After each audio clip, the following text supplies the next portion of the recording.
Assalamu alaikum, pyare Hazur. My question is that what is the most powerful weapon in the world in your opinion? The media or a weapon of mass destruction? Media or weapon of mass destruction? The most powerful weapon is prayers. You pray to Allah, bow before Him, and then ask His help and guidance.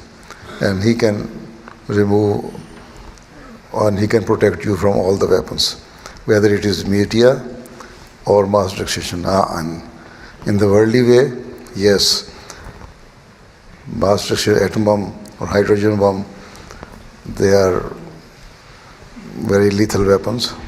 They can destroy the whole world. तो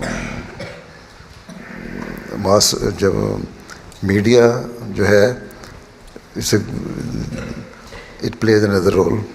It pollutes the minds of the people, and it can guide you on the wrong side. So everything has its own role, right? But the best thing is you try to seek Allah's help, Allah's guidance, and pray to Him that Allah Ta'ala save you from all these bad things and all those weapons which the world has made and created, right? हाँ जी, खड़े हो जाओ तुम.